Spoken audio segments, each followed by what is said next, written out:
할렐루야. 온 가족이 함께하는 성경 통독에 오신 여러분을 사랑하고 축복합니다. 귀한 성경 통독 시간을 함께하게 될 8시 반의 남자 정은수 집사 인사드립니다. 앞으로 매주 수요일 8시 반 여러분들 채널 고정해 주시고요. 여러분 혼자서 성경 통독하는데 많은 어려움들이 있으셨죠? 제가 여행 가이드처럼 성경도 가이드가 있으면 설명해 주고 읽어 나가면 상당히 재미있게 성경을 읽어 나갈 수가 있습니다. 성경 통독 방법은 한 장 읽기 전에 제가 간단한 설명하고 그리고 어려운 단어들을 설명한 후에 다 함께 읽어 나가도록 하겠습니다. 성경을 쭉 읽어 나가는데 어려운 단어들이 있으면 제가 그것을 치우는 그 걸림돌을 제거하는 그 역할이 제가 성경 가이드의 역할이 아닌가 생각이 듭니다.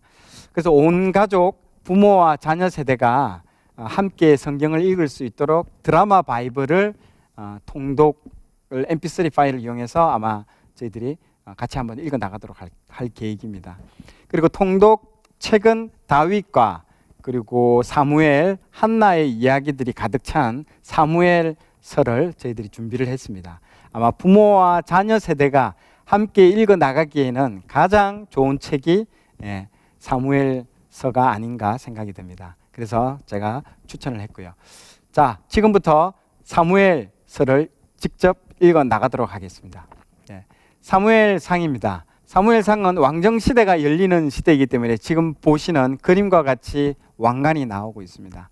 첫 부분에는 사사시대의 끝자락부터가 시작됩니다. 사사시대의 끝자락과 그 왕정 전야의 모습이 사무엘상 1장부터 7장까지의 이야기입니다. 이 사무엘이 마지막 사사입니다. 사사의 마지막을 장식하는 사람이 이 사무엘입니다. 그래서 사무엘 상서는 왕정시대가 열리는 게 아니라 처음에는 이 사사시대의 마지막 끝부분의 모습이 나옵니다. 그래서 상당히 어둡고 자기들이 왕인 시대, 즉 사사시대의 모습들이 많이 등장하고 있습니다. 그러나 그 어둠의 시대를 뚫고 누가 등장하죠? 사무엘이 등장하는 것입니다. 사무엘이 1장부터 3장까지 사무엘의 출생과 소명, 그리고 법궤의 이야기, 사무엘 통치와 미스바 집회로 이어지는 1장부터 7장까지의 이야기가 등장하게 되고요. 그리고 사무엘 왕이 이제 등장하면서 이제 이스라엘의 왕정 시대가 이제 열리기 시작하는 것입니다. 그래서 8장은 이스라엘 왕을 요구하고 9장부터 사울 왕이 이제 등극하는 과정, 그리고 13장부터 15장이 사무엘 왕의 폐위 과정을 그렸던 부분들이 이 부분입니다. 그리고 마지막 다윗 왕의 등극과 고난 부분이 사무엘 상서의 하반부를 차지하게 되는 것이죠. 이 부분은 다음에 또 구체적으로 다루도록 하겠습니다. 자, 사무엘 그 상서의 어떤 전반적인 시대적 배경은 다음과 같습니다. 이 40년 사울 왕의 시대와 40년 다윗 왕의 이 시대를 총괄적으로 다루고 있는 게 사무엘 상하의 부분입니다. 지금 우리가 처음부터 성경 통독을 해오신 분은 40년간 그 민수기의 그 광야 생활을 떠오를 것이고요. 그 이후에 5년간의 그 여호수아가 광야의 모든 생활을 다 마무리하고 정복 전쟁을 통해서 이제 가나안 땅을 차지하게 되죠. 그 이후에 이제 하나님께서 아주 좋은 뜻으로 이제는 사사시대를 열었죠. 사사시대의 300년의 시대를 열었지만은 대실패를 경험하게 되는 것입니다. 그래서 사사시대의 그 300년이 마무리되는 이 사무엘서 첫 부분이 사사시대의 마지막 끝부분을 오버랩된다라고 생각하시면 됩니다. 오버랩되고요. 그리고 이스라엘 왕정 500년 시작이 되는 부분들이 연결이 되는 것입니다. 즉, 이 사무엘서는 사사시대와 이스라엘 왕정 시대를 연결해 주는 책이라고 여러분들 이해하시면 될 것 같습니다. 자, 사무엘서를 여는 13구절입니다. 이게 2장 30절, 사무엘상 2장 30절 구절입니다. 나를 존중히 여기는 자를 내가 존중히 여기고 나를 멸시하는 자를 내가 경멸하리라. 이 말씀이 사무엘서를 여는 13구절이며 핵심 구절인 것입니다. 즉, 이것은 하나님의 말씀인 거죠. 그러니까 하나님의 말씀을 존중히 여기면 결국 그것이 자기 존중의 삶으로 기결이 되고요. 교만에 빠져서 하나님의 말씀을 멸시하면 결과적으로 자기 경멸의 삶으로 기결이 된다라는 이야기입니다. 이것이 사무엘서 전체적으로 우리에게 보여주는 메시지라고 할 수 있겠습니다. 자, 먼저 우리가 1장을 읽기 전에 몇 가지 사무엘서에 조금 개론적으로 알아야 될 몇 가지들을 짚고 넘어가도록 하겠습니다. 사무엘서에서 상당히 중요한 부분들은 이렇게 인물 중심으로 펼쳐진다라는 게 상당히 읽기에는 상당히 쉽습니다. 자, 어떤 인물들이 나오는지 한번 살펴보도록 하겠습니다. 자, 엘리와 사무엘이 등장해서 대비적으로 보여줍니다. 그리고 사울과 사무엘, 그리고 사울과 다윗을 통해서 아까 13구절에서 읽었죠. 어떤 사람이 하나님의 말씀을 경멸했고 어떤 사람이 하나님의 말씀을 존중히 여겼는가를 이 사무엘 상서를 통해서 아주 대비적으로 잘 보여주는 책이 이 사무엘상입니다. 그리고 사무엘 하서는요, 이 다윗, 오직 다윗 한 사람의 스토리만 나오게 돼요. 그래서 사무엘 하는 다윗이 하나님을 존중히 여길 때의 그 삶과 하나님을 멸시할 때의 그 다윗의 삶이 어떻게 달라지는가를 보여주는 게 이 사무엘 하입니다. 그래서 다윗 한 사람의 삶 속에 대비되는 모습을 보여주는 게 이 사무엘 하의 부분이라고 여러분들 이해하시면 될 것 같습니다. 예, 원래 여러분들 사무엘서 책은요, 원래는 한 권이었습니다. 그러다가 나중에 이제 70인역에서 이제 상하로 분리되면서 이제 책이 두 권으로 이제 나눠졌는데요. 실제 이 사사기 1장 1절에 보면 여호수아가 죽은 후에, 그리고 사무엘 하 보십시오. 사무엘 하도 사울이 죽은 후에, 실질적으로 역사의 그 큰 흐름이 바뀌는 부분들은 제일 앞에 어떤 인물이 나오고 누가 죽었다라는 얘기들이 나올 때가 이 큰 흐름이 일단락이 됐다라는 거죠. 그런데 사무엘상은요, 그런 부분이 안 나옵니다. 그래서 사무엘상은요, 이 사사기의 흐름이 계속 이어지고 있다라고 여러분들이 연결선상에서 스토리가 연결된다라고 여러분들이 이해하시면 될 것 같습니다. 자, 사무엘은 마지막 사사이면서 동시에 첫 번째 예언자, 왕을 세우고 왕을 내리는 킹 메이커, 킹 브레이커, 이 역할을 하는 사람이 이 사무엘이라는 거죠. 자, 1장을 이제 읽기 직전인데요. 자, 1장을 읽기 직전에 어떤 얘기들이 있는지만 간단하게 한번 살펴보도록 하겠습니다. 자, 첫 번째 한나 스토리가 이제 여기에 등장하게 됩니다. 여자 이름 중에 가장 우리 크리스찬들 여자 이름들 중에 많이 나오는 게 한나입니다. 우리가 조효홀에서도 한나야 하면 뭐 3-4명이 이제 쳐다볼 정도죠. 그만큼 한나는 성경에서 가장 사랑을 많이 받고 의미 있는 이름입니다. 그 자신보다도 또 사무엘 엄마로서 또 기도의 여인으로서 많이 알려져 있는 게 이 한나 스토리입니다. 지금 저 그림에서 보시다시피 이 한나가 이 사무엘을 낳고 나서 하나님께 이 사무엘을 바치는 그 장면이죠. 그리고 올 때 그냥 오지 않고 저렇게 소를 끌고 와서 번제를 드리는 그 소까지 끌고 오는 모습들을 볼 수 있는 거죠. 그만큼 하나님께 정말 다 드리는 어떤 그런 삶을 살고 있는 여인이라고 볼 수 있습니다. 자, 한나의 이름을 보면요, 은총, 은혜라는 이름을 쓰고 있습니다. 그래서 우리가 은총이라는 이름, 은혜라는 이름도 다 한나와 같은 뜻입니다. 그래서 은총이라는 뜻인데 오히려 이 한나가 아기를 낳지 못해서 정말 은총이 없는 자와 같은 느낌의 한나가 되어 있습니다. 대신에 그 대적자, 한나의 대적자로 나와 있는 이 브닌나는요, 이름 뜻이 히브리어로 뜻이 열매로 무성한 가지라는 뜻입니다. 아주 대비되고 있는 거죠. 그래서 처음에 1장을 읽어보면요, 시작에 나올 때에 한나와 브닌나 순으로 이렇게 시작이 됩니다. 그러나 나중에 되면요, 브닌나와 한나 순으로 이름이 나올 정도로 바뀌게 되어 있습니다. 이것도 상당히 좀 재밌는 부분이라고 볼 수 있죠. 매년 한나가 여호와의 집에 올라갈 때마다 남편이 그같이 하매 브닌나가 그를 격분시키므로 그가 울고 먹지 아니하니. 참 이 브닌나가 대적자라고, 이름이 딱 대적자라고 나옵니다. 참 이런 거죠. 브닌나가 대사가 이거죠. 나는 애를 잘 낳는데 너는 뭐냐? 너는 하나님이 너를 저주한 거 아니냐? 막 이런 식의 막 안 보는데 저렇게 대사를 했겠죠. 그러니까 저렇게 한나가 울먹이면서 굉장히 격분시키게 만들어져. 그러니까 우리도 그런 삶을 볼 수 있지 않습니까? 너 예수 믿는데 왜 그렇게 삶이 왜 그래? 왜 이렇게 안 풀려? 막 우리를 격분시키게 하죠. 하나님이 우리를 기도의 자리로 부르는 소리인 거죠. 근데 우리는 이렇게 그런 얘기를 들으면 어떻게 합니까? 기도의 자리로 나가야 되는데 그렇게 말하는 사람을 상대로 딱 그 사람 목덜미 잡고 막 이렇게 하죠. 네가 아직 내 성질을 몰라서 그러는데 하면서 막 그렇게 막 상대하면 안 됩니다. 우리는 사람을 상대로 하면 안 되고 하나님을 상대로 신앙을 해야 된다는 거죠. 한나가 딱 그렇게 합니다. 한나가 정말 이 분인나를 상대로 해서 신앙하지 않고 정말 하나님 앞에 와서 이제 기도를 하게 됩니다. 저 그림과 같이 한나는 사람을 상대로 하지 않고요, 하나님을 상대로 신앙하는 거죠. 하나님이 우리를 다루는 방법은요, 우리 삶에 분인나 같은 사람을 보내주시죠.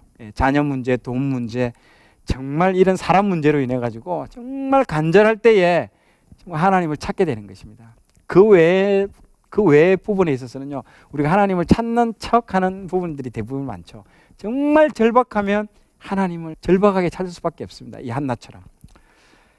자, 그래서 분인나는 1장에만 나오고 우리가 더 이상은 분인나가 나오지 않습니다. 한나가 기도하고 그 문제가 해결될 때는요, 더 이상의 우리 인생에 분인나는 등장하지 않습니다. 딱 그까지의 그 역할입니다. 분인나의 역할은 하나님께 우리를 인도해 주는 그 역할로 분인나는 끝나는 거고요. 자, 여러분의 삶에 분인나가 어디 있습니까? 악인들은요, 오래 삽니다. 여러분들의 의지와 상관없이 건강히 오래 삽니다. 그렇기 때문에 그 악인들을 상대로 여러분들 빨리 저 사람이 내 앞에 사라졌으면 그런 마음 품지 말고요, 오직 하나님만 상대하시면 여러분 앞에 놀라운 일이 일어날 줄 믿고 선포합니다. 예, 사무엘상의 1장 15절을 읽어보면요, 그 하나님 앞에 나는 마음이 슬픈 여자라 포도주나 독주를 마신 것이 아니요 여호와 앞에 내 심정을 통한 것뿐이오니, 막 이 마음에 있는 것들을 토하면서 기도하고 있습니다. 우리 시편 62편 8절에 보면요, 백성들아 시시로 그를 의지하고 그의 앞에 마음을 토하라, 이 토해라고 토설 기도를 강조를 하는데요, 이 한나가 지금 한 기도가 이 토설 기도를 하고 있는 것입니다. 자, 은총은 하나님이 나를 기억하는 것입니다. 그렇게 기도하고 나니까 엘리 제사장은 영적인 사역자가 그렇게 영적인 사역자가 아닙니다. 한나가 기도하는지 술 취해 있는지 분별하지 못한 제사장이죠. 그럼에도 불구하고 한나는 이 엘리 제사장의 말을 믿음으로 바로 취합니다. 그래서 얼굴에 다시는 근심 빛이 없더라. 그 엘리 제사장의 그 말을 듣고 마음 편안하게 집으로 가서 그 믿음을 취하고 집으로 돌아가게 되는 것입니다. 그래서 서원 기도한 대로 사무엘을 하나님께 드리고, 하나님의 그 사람 준비가 이제 시작되는 거죠. 말씀이 없는 그 사사시대 한 사람을 이제 준비를 합니다. 그 사람이 누굽니까? 곧 사무엘인 것이죠. 이 사무엘을 통해서 사사기의 문을 닫고 새로운 시대의 문을 여는 서막을 이제 알리는 게 이 사무엘상 1장인 것입니다. 자, 이제 우리 저와 함께 사무엘상 1장을 같이 한번 읽어보도록 하겠습니다. 사무엘상 제1장. 에브라임 산지 라마다임 소빔에 에브라임 사람 엘가나라 하는 사람이 있었으니 그는 여로함의 아들이요 엘리후의 손자요 도후의 증손이요 숲의 현손이더라. 그에게 두 아내가 있었으니 한 사람의 이름은 한나요 한 사람의 이름은 분인나라. 분인나에게는 자식이 있고 한나에게는 자식이 없었더라.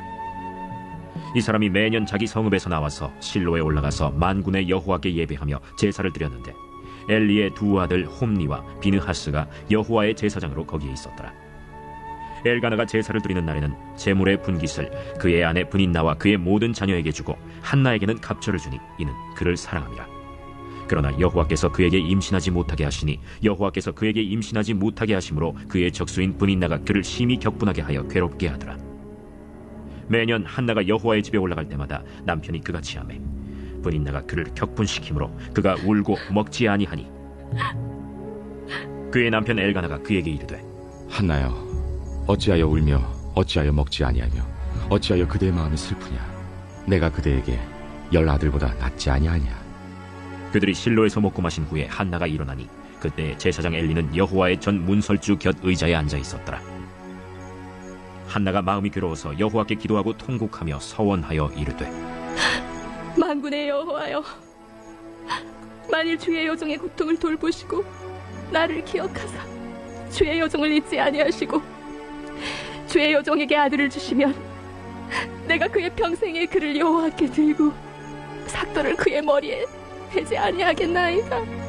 그가 여호와 앞에 오래 기도하는 동안에 엘리가 그의 입을 주목한즉 한나가 속으로 말하며 입술만 움직이고 음성은 들리지 아니하므로 엘리는 그가 취한 줄로 생각한지라.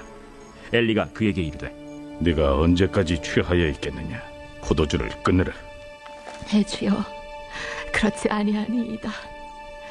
나는 마음이 슬픈 여자라. 포도주나 독주를 마신 것이 아니요 여호와 앞에 내 심정을 통한 것뿐이오니 당신의 여종을 악한 여자로 여기지 마옵소서. 내가 지금까지 말한 것은 나의 원통함과 격분됨이 많기 때문이니이다. 평안히 가라. 이스라엘의 하나님이 네가 기도하여 구한 것을 허락하시기를 원하노라. 당신의 여종이 당신께 은혜 입기를 원하나이다. 하고 가서 먹고 얼굴에 다시는 근심빛이 없더라. 그들이 아침에 일찍이 일어나 여호와 앞에 경배하고 돌아가 라마의 자기 집에 이르니라. 엘가나가 그의 아내 한나와 동침함에 여호와께서 그를 생각하신지라. 한나가 임신하고 때가 이름에 아들을 낳아 사무엘이라 이름하였으니 이는 내가 여호와께 그를 구하였다. 그 사람 엘가나와 그의 온 집이 여호와께 매년제와 서원제를 드리러 올라갈 때 오직 한나는 올라가지 아니하고 그의 남편에게 이르되 아이를 젖대거든 내가 그를 데리고 가서 여호와 앞에 뵙게 하고 거기에 영원히 있게 하리이다. 그의 남편 엘가나가 그에게 이르되 그대의 소견에 좋은 대로 하여 그를 젖대기까지 기다리라. 오직 여호와께서 그의 말씀대로 이루시기를 원하노라. 이에 그 여자가 그의 아들을 양육하며 그가 젖대기까지 기다리다가 젖을 뗀 후에 그를 데리고 올라갈새 숫소 3마리와 밀가루 1에바와 포도주 1가죽 부대를 가지고 실로 여호와의 집에 나아갔는데 아이가 어리더라. 그들이 숫소를 잡고 아이를 데리고 엘리에게 가서 한나가 이르되 내 주여 당신의 사심으로 맹세하나이다. 나는 여기서 내 주 당신 곁에 서서 여호와께 기도하던 여자라. 이 아이를 위하여 내가 기도하였더니 내가 구하여 기도한 바를 여호와께서 내게 허락하신지라.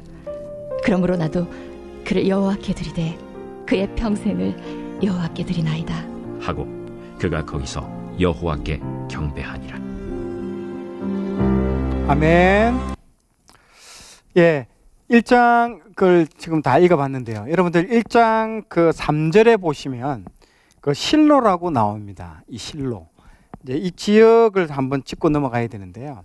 이 지역이 그 에브라임 산지, 첫 번째 우리 1장 1절에 보시면 에브라임 산지라고 되어 있는데 이 에브라임의 수도가 실로입니다. 실로. 그리고 이 실로에 성막이 있었고 그리고 수도입니다. 이게 법궤가 하나님의 법궤가 여기에 있었습니다. 그래서 여기가 수도이면서 모든 제사를 이제 여기서 진행을 하고 있습니다. 그래서 실로가 상당히 의미 있는 지역이라고 여러분들 이해를 하시면 됩니다. 그래서 앞으로 실로의 부분들은 많이 나오기 때문에 한번 짚고 넘어가야 될 것 같습니다. 그래서 한번 언급을 했고요. 자, 2장으로 한번 넘어가도록 하겠습니다. 자, 2장을 보시면 이제 한나의 기도가 부분이 나옵니다. 한나의 기도이면서 동시에 한나의 그 믿음의 고백인 거죠. 여기서 하나님이 어떤 분인가, 그리고 하나님이 어떤 성품을 가지신 분인가를 이 한나가 체험적으로 신앙에서 막 자기 입술로 막 고백이 흘러나오는 겁니다.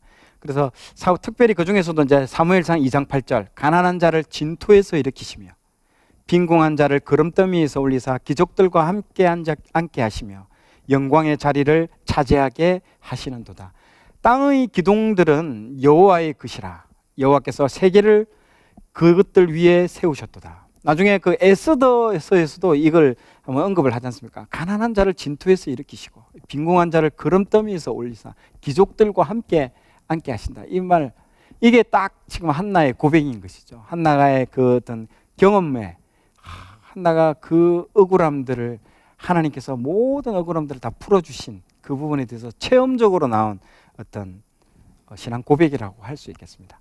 자, 2장에 나오는 부분들은 제가 항상 말했죠. 이 사무엘서는 항상 대비됩니다. 사울과 다윗이 대비되고요.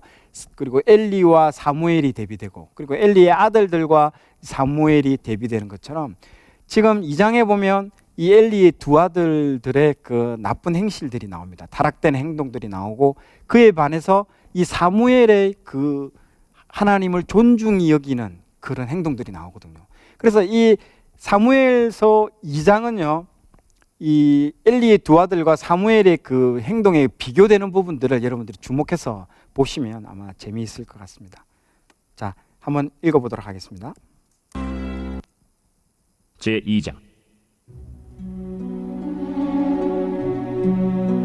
한나가 기도하여 이르되 내 마음이 여호와로 말미암아 즐거워하며 내 뿔이 여호와로 말미암아 높아졌으며 내 입이 내 원수들을 향하여 크게 열렸으니 이는 내가 주의 구원으로 말미암아 기뻐함이니이다. 여호와와 같이 거룩하신 이가 없으시니 이는 주밖에 다른 이가 없고 우리 하나님 같은 반석도 없으심이니이다. 심히 교만한 말을 다시 하지 말 것이며 오만한 말을 너희의 입에서 내지 말지어다. 여호와는 지식의 하나님이시라 행동을 달아보시느니라. 용사의 활은 꺾이고 넘어진 자는 힘으로 띠를 띠도다. 풍족하던 자들은 양식을 위하여 품을 팔고 줄이던 자들은 다시 줄이지 아니하도다.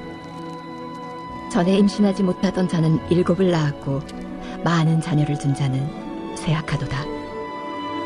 여호와는 죽이기도 하시고 살리기도 하시며 수월에 내리기도 하시고 거기에서 올리기도 하시는도다.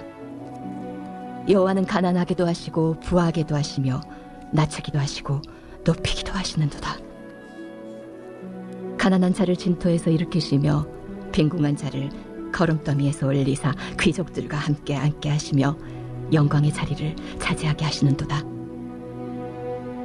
땅의 기둥들은 여호와의 것이라. 여호와께서 세계를 그것들 위에 세우셨도다. 그가 그의 거룩한 자들의 발을 지키실 것이요 악인들을 흑암 중에서 잠잠하게 하시리니 힘으로는 이길 사람이 없음이로다. 여호와를 대적하는 자는 산산이 깨어질 것이라. 하늘에서 우레로 그들을 치시리로다.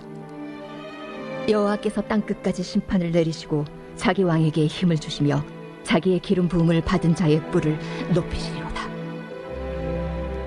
엘가나는 라마의 자기 집으로 돌아가고 그 아이는 제사장 엘리 앞에서 여호와를 섬기니라.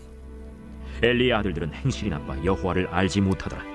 그 제사장들이 백성에게 행하는 관습은 이러하니 곧 어떤 사람이 제사를 드리고 그 고기를 삶을 때 제사장의 사환이 손에 3살 갈고리를 가지고 와서 그것으로 냄비에나 솥에나 큰 솥에나 가마에 찔러 넣어 갈고리에 걸려 나오는 것은 제사장이 자기 것으로 가지되 실로에서 그곳에 온 모든 이스라엘 사람에게 이같이 할 뿐 아니라 기름을 태우기 전에도 제사장의 사환이 와서 제사 드리는 사람에게 이르기를 제사장에게 구워드릴 고기를 내라. 그가 내게 삶은 고기를 원하지 아니하고 날 것을 원하신다. 그 사람이 이르기를 반드시 먼저 기름을 태운 후에 내 마음에 원하는 대로 가지라. 아니라 지금 내게 내라. 그렇지 아니하면 내가 억지로 빼앗으리라 하였으니 이 소년들의 죄가 여호와 앞에 심히 크면 그들이 여호와의 제사를 멸시함이었더라. 사무엘은 어렸을 때 세마포 에봇을 입고 여호와 앞에서 섬겼더라.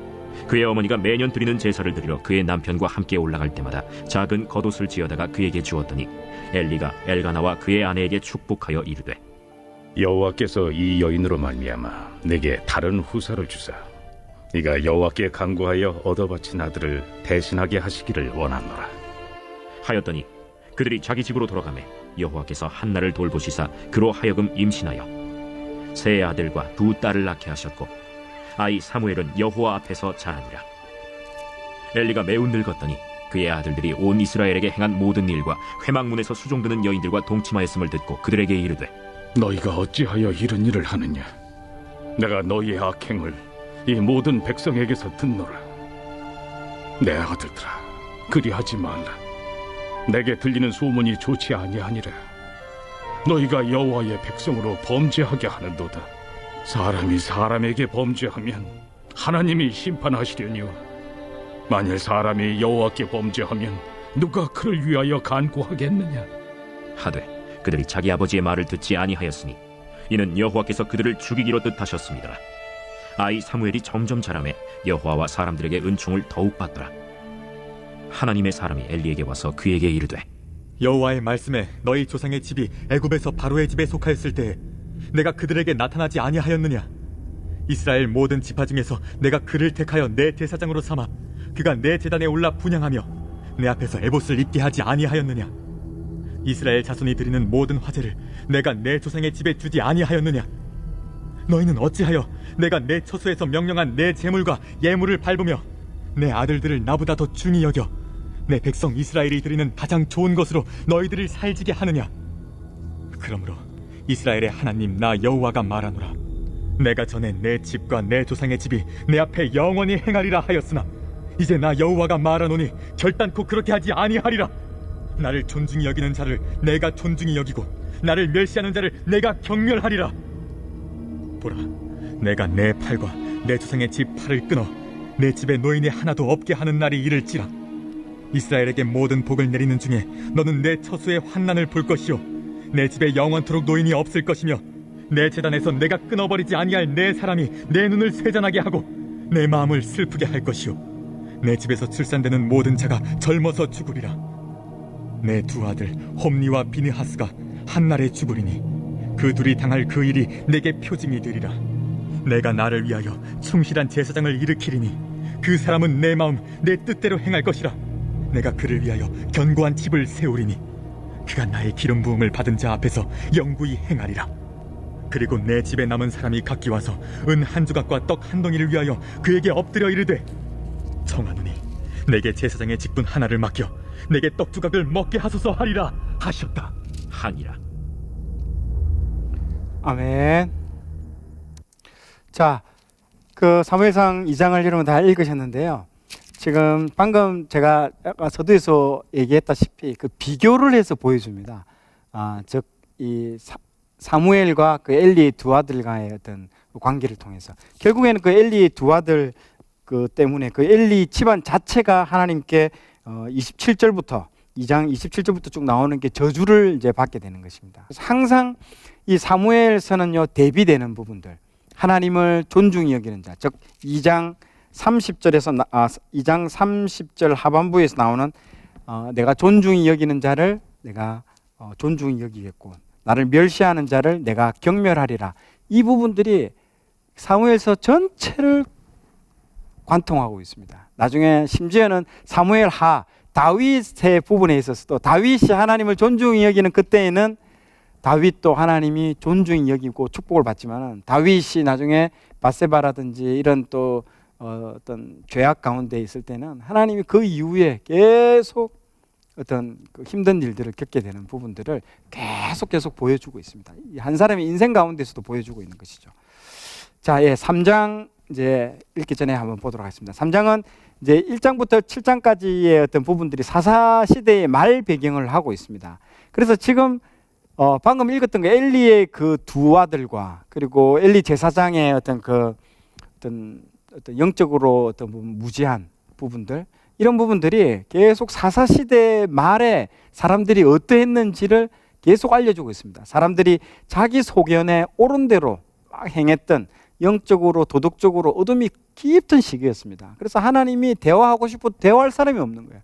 그런 차에 사무엘이 등장해서 얼마나 사무엘을 기다렸는지 모릅니다. 그래서 사무엘상 지금 이제 읽게 될 3장 1절에 아이 사무엘이 엘리 앞에서 여호와를 섬길 때에는 여호와의 말씀이 희귀하여 이상이 흔히 보이지 않았더라. 이게 지금 사사시대의 연속선상에서 이어지고 있다는 것들을 설명해 주는 3장 1절 9절인 것입니다. 자, 그래서 하나님이 이제 사무엘을 부르십니다. 그래서 이 실로라는 이곳에 법궤가 있는 이 실로에서 이제 사무엘이 잠자는 중에 하나님의 음성을 듣게 되는 것이죠. 자, 그런데 한 번도 하나님의 음성을 들은 적이 없었던 거죠. 그 시대도 그런 거죠. 음성이 희귀하게 들리지 않은데, 그래서 사무엘은 엘리한테 불렀는지 알고 뛰어가는 거예요. 3번이나 그것도 반복합니다. 이 엘리도 영적으로 어떻게 보면 정말 무감각한 거죠. 그러니까 3번 정도 돼야 그때서야 이제 깨닫게 되는 것이죠. 엘리가 그 정도로 엘리 시대의 그 영적 어둠, 이게 종결이 되고 이제 사무엘의 그 시대, 새로운 시대가 열리는 것들을 보여주는 것입니다. 사무엘처럼 그 성소에 머물면서 하나님이 나의 이름을 부르는 일이 우리 가운데, 우리 삶 가운데 일어나야 되는 것입니다. 새벽마다 말씀 앞에 우리 나가서 끊임없이 말씀 앞에서 우리가 머무르면서 말씀을 기다리고, 주님 저에게도 말씀해 주시옵소서, 주의 종이 듣겠나이다. 그 말씀을 듣기 시작할 때에 그 어둡고 암울했던 그 사사 시대가 종식이 되고 이제 사무엘의 시대가 열리는 것입니다. 매주 선포되는 그 주일 말씀을 영어로 들리는 그 순간이 아마 여러분들이 이제 사무엘이 되는 것입니다. 지금 그 하나님은 그 한 사람을 지금 찾고 계시는 것이죠. 그게 이 사무엘을 통해서 우리에게 주시는 메시지라고 할 수 있을 것 같습니다. 자, 3장 19절에 보시면 그 사무엘이 그 브엘세바, 단에서부터 브엘세바까지 온 이스라엘이 사무엘은 하나님의 선지자로 세우심을 입은 줄을 알았더라. 다 안다라는 거죠. 하나님이 명확하게 보여준다는 거죠. 이 사람이 이제는 놀라운 마지막 사사라는 것들을 선지자로 세운다는 것들을 알고 있습니다. 마지막 선지자이면서 마지막 사사이면서 첫 선지자라는 거죠.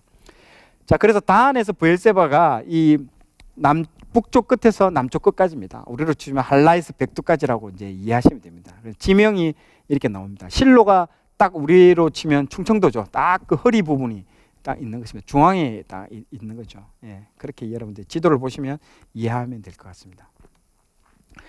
자, 말씀으로 백성을 이제 이끄는 사무엘입니다. 이제 사무엘이 등장해서 하나님께서 실로에서 3장 21절 다시 나타나시되 여호와께서 실로에서 여호와의 말씀으로 사무엘에게 자기를 나타내시니라.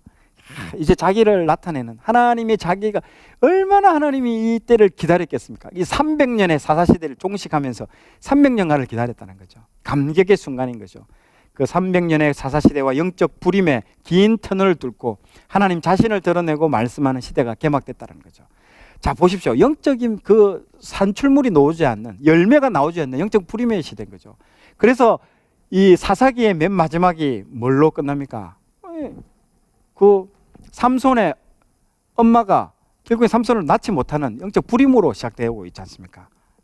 그리고 사무엘의 엄마 한나 아기를 낳지 못하는 또 불임으로 시작되잖아요. 그러니까 이게 사사기 끝이 영적 불임, 그리고 사무엘 상이 또 불임으로 시작되는, 이게 하나님 주시는 메시지가 있다는 거죠. 이 영적인 불임입니다. 뭔가 열매가 나와야 되는데 하나님의 열매가 나오지 않는 그걸 상징적으로 보여주는 어떤 것으로 이해하시면 됩니다. 이제 사무엘 상을 이제 한번 3장을 한번 여러분들 이 부분들을 주목해서 한번 읽어보시면 여러분들이 재미가 있을 것입니다. 제 3장. 아이 사무엘이 엘리 앞에서 여호와를 섬길 때에는 여호와의 말씀이 희귀하여 이상이 흔히 보이지 않았더라.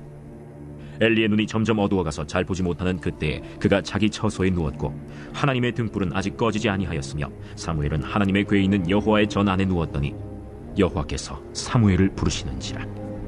그가 대답하되 내가 여기 있나이다 하고 엘리에게로 달려가서 이르되 당신이 나를 부르셨기로 내가 여기 있나이다.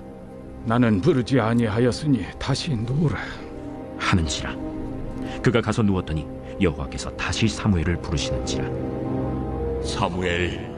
사무엘이 일어나 엘리에게로 가서 이르되 당신이 나를 부르셨기로 내가 여기 있나이다.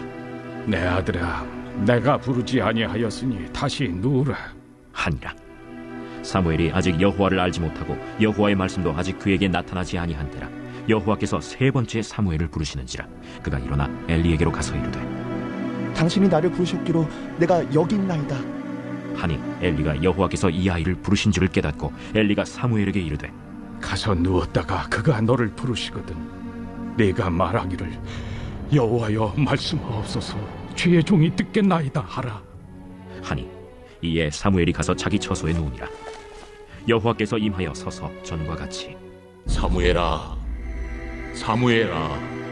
말씀하옵소서 주의 종이 듣겠나이다 하니 여호와께서 사무엘에게 이르시되 보라 내가 이스라엘 중에 한 일을 행하리니 그것을 듣는 자마다 두 귀가 울리리라. 내가 엘리의 집에 대하여 말한 것을 처음부터 끝까지 그날에 그에게 다 이루리라. 내가 그의 집을 영원토록 심판하겠다고 그에게 말하는 것은 그가 아는 죄악 때문이니 이는 그가 자기의 아들들이 저주를 자청하되 금하지 아니하였음이니라. 그러므로 내가 엘리의 집에 대하여 맹세하기를 엘리 집의 죄악은 제물로나 예물로나 영원히 속잠을 받지 못하리라 하였노라 하셨더라. 사무엘이 아침까지 누웠다가 여호와의 집의 문을 열었으나 그 이상을 엘리에게 알게 하기를 두려워하더니 엘리가 사무엘을 불러 이르되 내 아들 사무엘아, 내가 여기 있나이다. 내게 무엇을 말씀하셨느냐? 청하노니 내게 숨기지 말라. 내게 말씀하신 모든 것을 하나라도 숨기면 하나님이 내게 벌을 내리시고 또 내리시기를 원하노라. 사무엘이 그것을 그에게 자세히 말하고 조금도 숨기지 아니하니 이는 여호와이시니 선하신 대로 하실 것이니라 하니라. 사무엘이 자라매 여호와께서 그와 함께 계셔서 그의 말이 하나도 땅에 떨어지지 않게 하시니 단에서부터 브엘세바까지의 온 이스라엘이 사무엘은 여호와의 선지자로 세우심을 입은 줄을 알았더라. 여호와께서 실로에서 다시 나타나시되 여호와께서 실로에서 여호와의 말씀으로 사무엘에게 자기를 나타내시니라. 아멘. 자, 읽었는데요. 이 마지막 구절 보십시오. 3장 21절. 사무엘에게 자기를 나타내시니라. 우리 출애굽기에도 하나님께서 그 자기를 나타내는 거죠. 이게 재앙을 내리면서 내가 여호와인 줄 알리라 하는 것처럼 자기를 계시하고 자기를 나타내는 거예요. 하나님 계속 이렇게 하시기를 원하시는 분이시라는 거죠. 그리고 사무엘에게 첫 번째로 나타나셔가지고 했던 메시지가 너무 충격적인 거죠. 애한테 전달하기로는 너무 충격적인 메시지를 전달한 겁니다. 그게 3장 13절. 내가 그의 집을 영원토록 심판하겠다. 그러니까 애한테 어떻게 보면 첫 메시지가 너무 가혹할 정도로 너무 무서운 어떤 심판의 메시지를 전달한 거죠. 어떻게 보면 다 그렇습니다. 뭐 저기 신약에 보면 뭐 회개하라, 천국이 가까우니라, 막 심판과 회개를 촉구하는 메시지들이 굉장히 많습니다. 그렇게 3장 부분들이 시작됐다는 것들을 이해하시면 될 것 같습니다. 자, 이제 4장 부분들을 한번 읽도록 하겠습니다. 4장을 읽기 전에 간단하게 몇 가지 설명하도록 하겠습니다. 자, 영적 타락을 상징하는 사건들이 이제 나옵니다. 자, 3장에서는 사무엘이 오랜 영적 그 빙하기, 영적 불임의 시대를 끝내고 사무엘이 등장하는데요. 4장은 그 사무엘과 대비하듯이 그 당시 이스라엘의 영적 타락을 보여주는 사건들이 이제 연이어 등장합니다. 어떤 사건들이 나오는지 한번 살펴보도록 하겠습니다. 자, 에베네셀에서 전투하다가 법궤를 빼앗깁니다. 블레셋과 전쟁에서 막 싸움하다가 밀리자 누가 이 참 아이디어를 냈는지 우리 하나님 법궤를 들고 나가면 이길 수 있을 것 같아. 그렇게 해가지고 법궤를 들고 나갑니다. 그런데 앞불사 이 법궤가 적들의 손에게 빼앗기게 되는 것이죠. 이 법궤를 빼앗기는 순간 너무너무 충격적인 사건이죠. 그래서 이 전투가 이 위에서부터 에베네셀에서부터 내려오고 저기 밑에서부터 이 또 적들은 이 밑에서부터 위로 올라오는 거죠. 밑에서부터 파란색으로 된 부분들이 적들이 올라와서 이 아벡에서 이제 전투가 벌어지는 것입니다. 이 아벡에서 언약궤를 빼앗기는 놀라운 어떤 사건들을 영적인 타락의 극치인 거죠. 빼앗기게 되는 부분들이 나타납니다. 그래서 엘리 제사장은 이 법궤가 빼앗겼다는 소식에 충격으로 뒤로 넘어져 가지고 목뼈가 부러져 가지고 죽는 것들이 이 지금 장에 또 나오게 됩니다. 지금 방금 엘리 제사장에 내렸던 그 심판들이 바로 지금 임하는 부분들인 거죠. 자, 4장을 같이 한번 읽도록 하겠습니다. 제4장. 사무엘의 말이 온 이스라엘에 전파되니라. 이스라엘은 나가서 블레셋 사람들과 싸우려고 에베넷을 곁에 진치고 블레셋 사람들은 아벡에 진쳤더니 블레셋 사람들이 이스라엘에 대하여 전열을 벌이니라. 그 둘이 싸우다가 이스라엘 블레셋 사람들 앞에서 패하여 그들에게 전쟁에서 죽임을 당한 군사가 4,000명가량이라. 백성이 진영으로 돌아오매 이스라엘 장로들이 이르되 여호와께서 어찌하여 우리에게 오늘 블레셋 사람들 앞에 패하게 하셨는고 여호와의 언약궤를 실로에서 우리에게로 가져다가 우리 중에 있게 하여 그것으로 우리를 우리 원수들의 손에서 구원하게 하자 하니 이에 백성이 실로의 사람을 보내어 그룹 사이에 계신 만군의 여호와의 언약궤를 거기서 가져왔고 엘리의 두 아들 홈니와 비느하스는 하나님의 언약궤와 함께 거기에 있었더라. 여호와의 언약궤가 진영에 들어올 때에 온 이스라엘이 큰 소리로 외치매 땅이 울린지라. 블레셋 사람이 그 외치는 소리를 듣고 이르되 히브리 진영에서 큰 소리로 외치면 어찌 됨이냐 하다가 여호와의 궤가 진영에 들어온 줄을 깨달은지라. 블레셋 사람이 두려워하여 이르되 신이 진영에 이르렀도다. 우리에게 화로다. 전날에는 이런 일이 없었도다. 우리에게 화로다. 누가 우리를 이 능한 신들의 손에서 건지리요. 그들은 광야에서 여러 가지 재앙으로 애굽인을 친 신들이니라. 너희 블레셋 사람들아, 강하게 되며 대장부가 되라. 너희가 히브리 사람의 종이 되기를 그들이 너희의 종이 되었던 것 같이 되지 말고 대장부같이 되어 싸우라 하고 블레셋 사람들이 쳤더니 이스라엘이 패하여 각기 장막으로 도망하였고 살육이 심히 커서 이스라엘 보병에 엎드러진 자가 3만 명이었으며 하나님의 궤는 빼앗겼고 엘리의 두 아들 홈니와 비느하스는 죽임을 당하였더라. 당일에 어떤 베냐민 사람이 진영에서 달려나와 자기의 옷을 찢고 자기의 머리에 티끌을 덮어쓰고 실로에 이르니라. 그가 이를 때는 엘리가 길 옆 자기의 의자에 앉아 기다리며 그의 마음이 하나님의 궤로 말미암아 떨릴 즈음이라. 그 사람이 성읍에 들어오며 알림에 온 성읍이 부르짖는지라. 엘리가 그 부르짖는 소리를 듣고 이르되 이 떠드는 소리는 어찌 됨이냐. 그 사람이 빨리 가서 엘리에게 말하니 그때 엘리의 나이가 98세라 그의 눈이 어두워서 보지 못하더라. 그 사람이 엘리에게 말하되 나는 진중에서 나온 자라. 내가 오늘 진중에서 도망하여 왔나이다. 내 아들아, 일이 어떻게 되었느냐? 이스라엘이 블레셋 사람들 앞에서 도망하였고 백성 중에는 큰 사륙이 있었고 당신의 두 아들 홈리와 비느하스도 죽임을 당하였고 하나님의 괴는 빼앗겼나이다. 하나님의 괴를 말할 때 엘리가 자기 의자에서 뒤로 넘어져 문 곁에서 목이 부러져 죽었으니 나이가 많고 비대한 까닭이라. 그가 이스라엘의 사사가 된 지 40년이었더라. 그의 며느리인 비느하스의 아내가 임신하여 해산 때가 가까웠더니 하나님의 괴를 빼앗긴 것과 그의 시아버지와 남편이 죽은 소식을 듣고 갑자기 아파서 몸을 굽으려 해산하고 죽어갈 때 곁에 서 있던 여인들이 그에게 이르되 두려워하지 말라. 내가 아들을 낳았다. 하되 그가 대답하지도 아니하며 관념하지도 아니하고 이르기를 영광이 이스라엘에서 떠났다 하고 아이 이름을 이가봇이라 하였으니 하나님의 괴가 빼앗겼고 그의 시아버지와 남편이 죽었기 때문이며 또 이르기를 하나님의 괴를 빼앗겼으므로 영광이 이스라엘에서 떠났다 하였더라. 아멘. 예, 지금 사장을 읽었는데요. 사장 부분들은 특별히 언급할 부분들은 없을 것 같습니다. 읽은 대로 정말 하나님이 엘리 가문에 예언한 대로 그대로 저주가 성취되는 부분들입니다. 상당히 무서운 부분이기도 하고요. 우리에게 하나님께서 주시는 또 타산지석으로 삼아야 될 부분들인 것 같습니다. 자, 5장 부분들을 한번 살펴보도록 하겠습니다. 5장에 보면 이 법궤가 빼앗겼다는 것은 정말 충격적인 사건입니다. 이스라엘에게 있어서는 어떻게 일어날 수 없는 일인 거죠. 어떻게 하나님이 전쟁에 패할 수가 있고 하나님의 어떤 그 법궤가 적들에게 탈취가 될 수 있을까? 이거는 상상할 수 없는 겁니다. 그러나 하나님의 어떤 패러다임이 이제 변화되는 부분들인 거죠. 그래서 이 하나님이 이스라엘 진영이 아닌 이제는 이 블레셋 진영에 가서 성실하게 일하는 모습들을 이제 보게 되는 것이죠.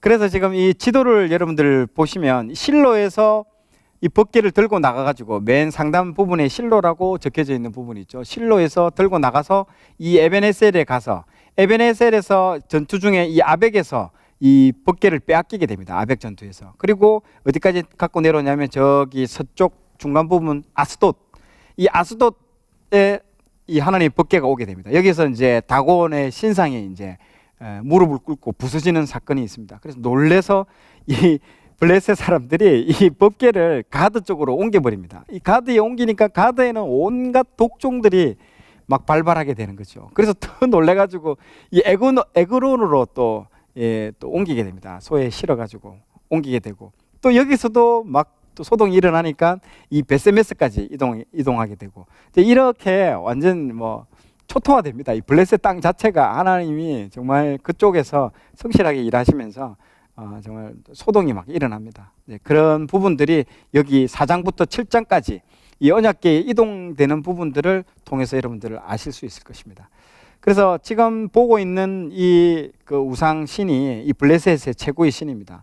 하나님의 법궤가 갈 때 바로 이 블레셋이 무릎을 꿇고 박살이 납니다. 이렇게. 그래서 이 사건으로 인해서 법궤를 돌려보내게 되게 되는 것이죠. 자, 5장을 한번 재밌는 사건들이 많이 나오는데 5장을 한번 읽어보도록 하겠습니다. 제5장.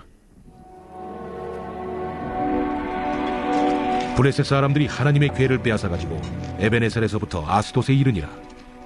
블레셋 사람들이 하나님의 궤를 가지고 다곤의 신전에 들어가서 다곤 곁에 두었더니 아스돗 사람들이 이튿날 일찍이 일어나 본즉 다곤이 여호와의 궤 앞에서 엎드려져 그 얼굴이 땅에 닿았는지라.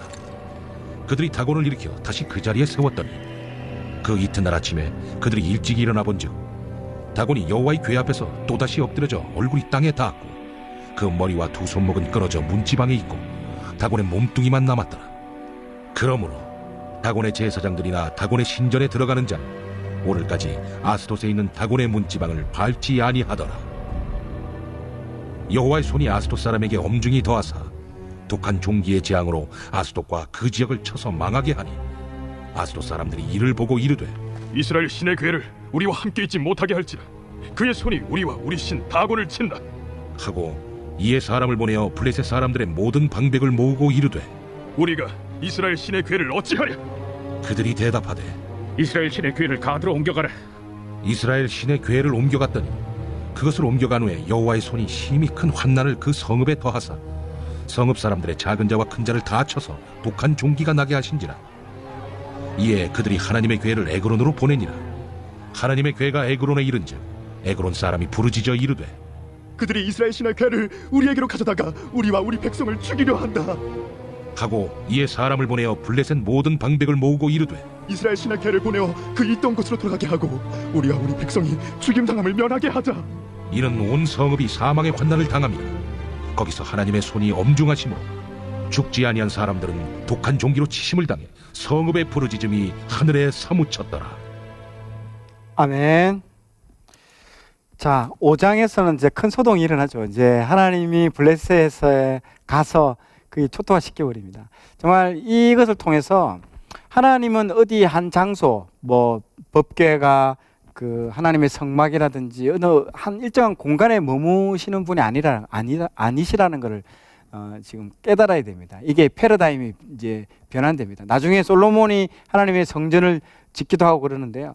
하나님이 어디 한 분야, 어디 한 장소에서 계속 머물고 거기에 갇혀 있는 분이 아니라는 겁니다. 지금 이것을 통해서 우리는 그 하나님의 어떤 분이신가, 어떤 또 능력을 행하시는 분인지 그런 것들을 또 알 수 있는 장면 중에 하나인 것입니다.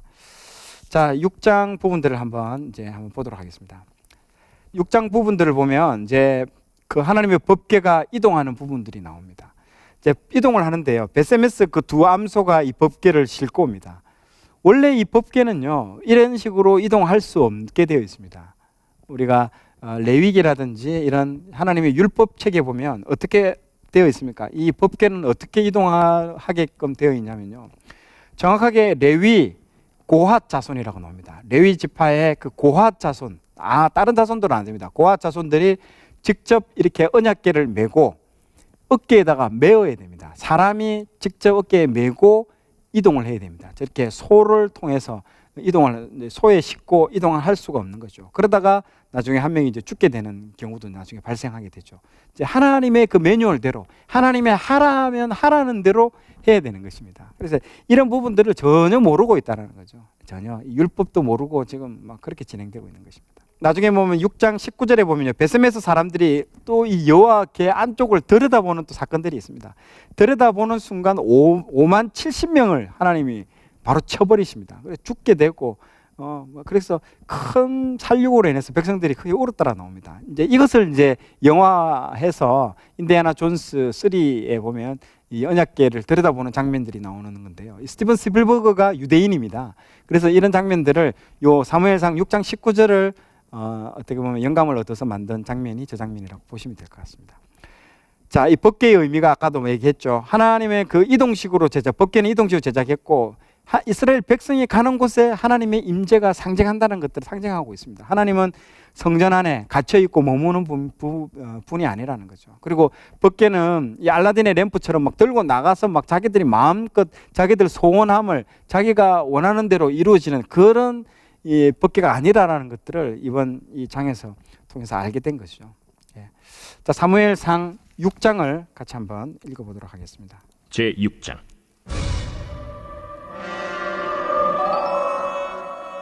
여호와의 궤가 블레셋 사람들의 지방에 있은 지 7달이라. 블레셋 사람들이 제사장들과 복술자들을 불러서 이르되 우리가 여호와의 궤를 어떻게 할까? 그것을 어떻게 그 있던 곳으로 보낼 것인지 우리에게 가르치라. 이스라엘 신의 궤를 보내려거든 거저 보내지 말고 그에게 속건제를 드려야 할지니라. 그리하면 병도 낫고 그의 손을 너희에게서 옮기지 아니하는 이유도 알리라. 무엇으로 그에게 드릴 속건제를 삼을까? 블레셋 사람의 방백의 수요대로 금독종 5과 금쥐 5마리라야 하니 너희와 너희 통치자에게 내린 재앙이 같음이니라. 그러므로 너희는 너희의 독한 종기의 형상과 땅을 해롭게 하는 쥐의 형상을 만들어 이스라엘 신께 영광을 돌리라. 그가 혹 그의 손을 너희와 너희 신들과 너희 땅에서 가볍게 하실까 하노라. 애굽인과 바로가 그들의 마음을 완악하게 한 것 같이 어찌하여 너희가 너희의 마음을 완악하게 하겠느냐. 그가 그들 중에서 재앙을 내린 후에 그들이 백성을 가게 함으로 백성이 떠나지 아니하였느냐. 그러므로 새 수레를 하나 만들고 멍에를 메어보지 아니한 전나는 소 2마리를 끌어다가 소의 수레를 메우고 그 송아지들은 떼어 집으로 돌려보내고 여호와의 궤를 가져다가 수레에 싣고 속건제를 들 금으로 만든 물건들은 상자에 담아 궤 곁에 두고 그것을 보내어 가게 하고 보고 있다가 만일 그가 그 본지역 길로 올라가서 베세메스로 가면 이 큰 재앙은 그가 우리에게 내린 것이오. 그렇지 아니하면 우리를 친 것이 그의 손이 아니오 우연히 당한 것인 줄 알리라. 그 사람들이 그같이 하여 젖나는 소 둘을 끌어다가 수레를 메우고 송아지들은 집에 가두고 여호와의 궤와 및 금지와 그들의 독종의 형상을 담은 상자를 수레 위에 실으니 암소가 베세메스 길로 바로 행하여 대로로 가며 갈 때에 울고 좌우로 치우치지 아니하였고 블레셋 방백들은 베세메스 경계선까지 따라가니라. 베세메스 사람들이 골짜기에서 밀을 베다가 눈을 들어 궤를 보고 그 본 것을 기뻐하더니 수레가 베세메스 사람 여호수아의 밭 큰 돌 있는 곳에 이르러 선지라. 무리가 수레의 나무를 패고 그 암소들을 번제물로 여호와께 드리고 레위인은 여호와의 궤와 그 궤와 함께 있는 금보물 담긴 상자를 내려다가 큰 돌 위에 두매 그날에 베세메스 사람들이 여호와께 번제와 다른 제사를 드리니라. 블레셋 5 방백이 이것을 보고 그날에 에그론으로 돌아갔더라. 블레셋 사람이 여호와께 속건제물로 드린 금독정은 이러하니 아스돗을 위하여 하나요, 가사를 위하여 하나요, 아스글론을 위하여 하나요, 가드를 위하여 하나요, 에그론을 위하여 하나이며 드린 바 금쥐들은 견고한 성읍에서부터 시골의 마을에까지 그리고 사람들이 여호와의 궤를 놓은 큰 돌에 이르기까지 5 방백들에게 속한 블레셋 사람들의 모든 성읍들의 수대로였더라. 그 돌은 베세메스 사람 여호수아의 밭에 오늘까지 있더라. 베세메스 사람들이 여호와의 궤를 들여다본 까닭에 그들을 치사 5만 70명을 죽이신지라. 여호와께서 백성을 쳐서 크게 사륙하셨으므로 백성이 슬피 울었더라. 베세메스 사람들이 이르되 이 거룩하신 하나님 여호와 앞에 누가 능히 서리요? 그를 우리에게서 누구에게로 올라가시게 하고 전령들을 기럇 여아림 주민에게 보내어 이르되 블레셋 사람들이 여호와의 궤를 도로 가져왔으니 너희는 내려와서 그것을 너희에게로 옮겨가라. 아멘. 예, 블레셋 사람들이 이제 속된 말로 식겁을 합니다. 식겁을 한 지금 장면이 나온 거죠. 근데 여기서 보시면 참 재밌는 게 17절, 6장 17절에 보면 이 블레셋 사람들이 그냥 이 하나님의 법궤를 그냥 도로 돌려준 게 아니고 뭐와 함께 돌려줍니까? 이 여러 금이라든지 금은 폐물들과 함께 그래가 다시 돌려주는 겁니다. 이게 어디서 많이 보던 패턴 아닙니까? 예, 우리가 출애굽기 할 때 애굽에서 나올 때 애굽의 사람들로부터 금은 폐물을 다 받아가지고 나오죠. 그거 가지고 나중에 하나님의 성막을 짓고 물론 금송아지 짓는 그런 부분들도 있었겠지만 그걸 갖고 나옵니다. 그리고 아브라함도 사라를 누이라고 속일 때도 나올 때 그 숱한 양과 이 소를 이렇게 받아서 나오는 장면이 나옵니다. 하나님은 정말 실수를 했는데 분명히 이스라엘 백성이 잘못한 거죠. 그런데도 그걸 들고 나올 때 아브라함도 실수했잖아요. 그리고 또 그 출애굽기 나올 때도 그렇고 그런데도 역전시키고 그냥 나오는 게 아니고 수많은 그 금은 그 폐물과 재물을 들고 나온다라는 게 이게 상당히 패턴인 것 같습니다. 재밌는 부분인 것 같아요. 그래서 열방의 재물이 다 주께로 돌아오는 그런 것들을 상징적으로 보여주는 것 같습니다. 자, 7장을 한번 이제 읽기 전에 한번 보도록 하겠습니다. 7장부터가 이제는 자, 지금 방금 보셨다시피 이스라엘이 엉망이었습니다. 정말 하나님의 궤도 빼앗기고 이스라엘의 영적 상태가 얼마나 문제였는지를 자꾸 지금 사무엘과 이 사무엘이 아닌 이 지금 이스라엘 영적 상태를 대비해서 계속 비교해서 보여주고 있는 장면이죠. 자, 지금부터 7장부터는 이제는 이스라엘의 영적 부흥과 하나님 말씀을 이끄는 그 사무엘의 시대를 이제 보여주고 있는 것입니다. 자, 사무엘은 지금 미스바엘에서부터 이제 회개 운동을 일으킵니다. 모든 일은 첫 번째는 우리를 깨끗하게 하는 것부터. 우리가 어떤 그릇, 금그릇, 은그릇이 있겠지만 하나님이 쓰시는 그릇은요, 깨끗한 그릇. 즉 회개부터 시킨다는 거죠.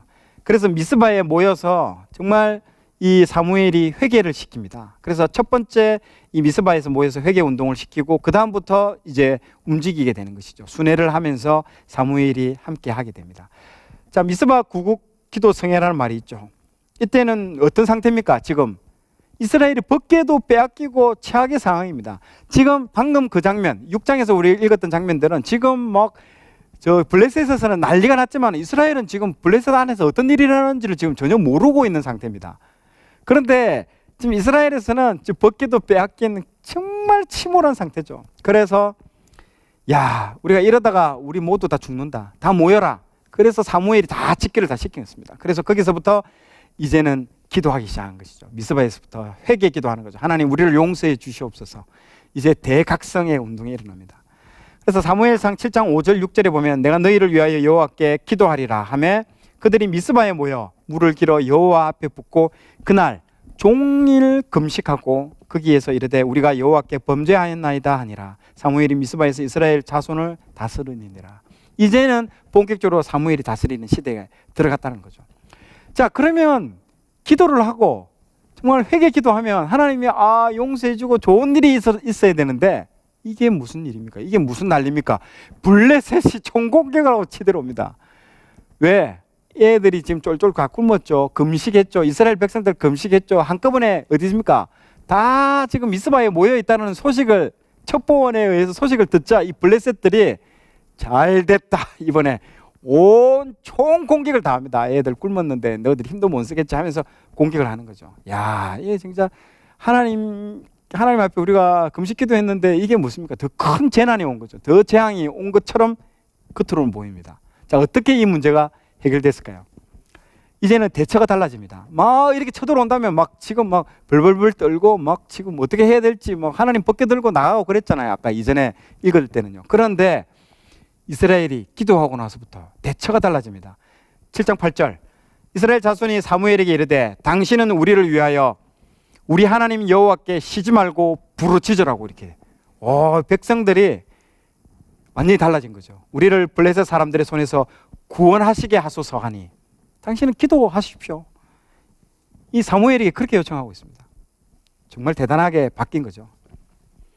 그러자 하나님이 이제 직접 개입하십니다. 사무엘이 나와가지고 번제를 드립니다. 이렇게 제사를 드립니다. 지금 적들이 지금 말 타고 바로 코앞에 지금 달려오고 있는데 느긋하게 번제를 드리고 있어요. 아무런 전쟁 준비 안 합니다. 저 보세요. 사무엘 옆에 있는 사람들 짝창을 들고 그만 그대로 서 있습니다. 전투 태세가 아니에요. 그런데 그때 하나님이 그걸 다 보시자마자 하나님이 직접 개입하시고 천둥과 우레를 통해서 적들을 그냥 다 물리칩니다. 이게 사무엘 7장에 다 나옵니다. 정말 재밌겠죠? 한번 읽어보도록 하겠습니다. 제7장 기럇 여아림 사람들이 와서 여호와의 궤를 옮겨 산에 사는 아비나답의 집에 들여놓고 그의 아들 엘리야사를 거룩하게 구별하여 여호와의 궤를 지키게 하였더니 궤가 기럇 여아림에 들어간 날부터 20년 동안 오래 있은지라 이스라엘 온 족속이 여호와를 사모하니라.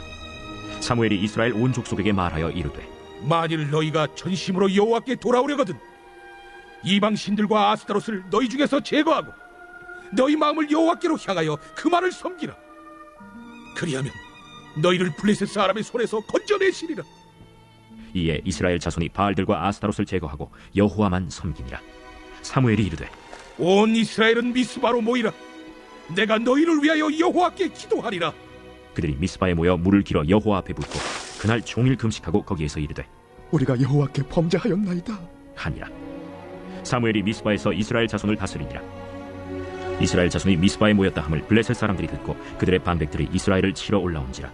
이스라엘 자손들이 듣고 블레셋 사람들을 두려워하여 이스라엘 자손이 사무엘에게 이르되 당신은 우리를 위하여 우리 하나님 여호와께 쉬지 말고 부르짖어 우리를 블레셋 사람들의 손에서 구원하시게 하소서 하니 사무엘이 젖 먹는 어린 양 하나를 가져다가 온전한 번제를 여호와께 드리고 이스라엘을 위하여 여호와께 부르짖으매 여호와께서 응답하셨더라. 사무엘이 번제를 드릴 때 블레셋 사람이 이스라엘과 싸우려고 가까이 오매 그날에 여호와께서 블레셋 사람에게 큰 우레를 발하여 그들을 어지럽게 하시니 그들이 이스라엘 앞에 패한지라. 이스라엘 사람들이 미스바에서 나가서 블레셋 사람들을 추격하여 뱃갈 아래에 이르기까지 쳤더라. 사무엘이 돌을 취하여 미스바와 센 사이에 세워 이르되 여호와께서 여기까지 우리를 도우셨다 하고 그 이름을 에베네셀이라 하니라. 이에 블레셋 사람들이 굴복하여 다시는 이스라엘 지역 안에 들어오지 못하였으며 여호와의 손이 사무엘이 사는 날 동안에 블레셋 사람을 막으시매 블레셋 사람들이 이스라엘에게서 빼앗았던 성읍이 에그론부터 가드까지 이스라엘에게 회복되니 이스라엘이 그 사방 지역을 블레셋 사람들의 손에서 도로 찾았고 또 이스라엘과 아모리 사람 사이에 평화가 있었더라. 사무엘이 사는 날 동안에 이스라엘을 다스렸으되 해마다 베델과 길갈과 미스바로 순회하여 그 모든 곳에서 이스라엘을 다스렸고 라마로 돌아왔으니 이는 거기에 자기 집이 있음이니라. 거기서도 이스라엘을 다스렸으며 또 거기에 여호와를 위하여 제단을 쌓았더라. 아멘. 예, 7장이 상당히 승리의 소식이죠. 7장 여러분들 4절에 한번 보시면요. 이 얼마만큼 그 당시에 이스라엘이 영적으로 타락했고 영적으로 암흑기였냐면 무슨 이스라엘 자신이 바알들과 아스타롯을 섬기고 있습니다. 제거했다고 나오죠. 그 전까지는 뭘 했습니까? 계속 이 우상 숭배를 하고 있었다는 거죠. 분명히 여호수아를 통해서 그 가나안 땅을 정복할 당시만 해도 하나님이 정말 하나님만을 섬길 것이라고 맹세하고 다짐했지만 그 300년 지나자 모든 게 다 사라졌습니다. 모든 게 그 땅에 있는 그 우상신들을 지금 똑같이 닮아가고 섬기고 있다는 거죠. 이게 재미있는 부분들입니다. 그래서 이렇게 해서 결국에는 승리의 어떤 소식들을 이제부터 연정연성에 사무엘과 함께 하면서 이제 놀라운 소식들이 이제 나오고 있는 것입니다. 자, 오늘 왕정 시대 전까지 사울 왕 전까지 오늘 다 여러분들 배우게 됐는데요. 정말 어떻게 보면 하나님이 이 사사 시대의 문을 닫고 이 사무엘이라는 인물을 통해서 새로운 시대를 열어가는 장면들을 또 보셨고요. 이제 또 하나님이 다스리는 하나님이 왕인 그 나라가 이제는 세상의 다른 나라처럼 우리도 왕을 달라고 하는 그 장면까지 지금 안타까운 장면을 다 보게 됐습니다. 오늘 사무엘 1장부터 7장까지의 어떤 부분들을 우리가 다 보았는데요. 이 왕정시대 전까지의 어떤 모습들을 통해서 정말 하나님이 비교해서 보여준다는 거죠. 하나님을 존중히 여기는 자와 하나님을 경미히 여기는 자를 비교해서 보여줌으로써 하나님이 어떤 사람을 정말 높이고 어떤 사람을 낮추는가를 오늘 정말 이 말씀을 통해서 보는 귀한 시간이었던 것 같습니다. 자, 오늘 함께 해주신 여러분 감사드리며 다음 주 시간에 다음 주 수요일 날 다시 만나도록 하겠습니다. 샬롬.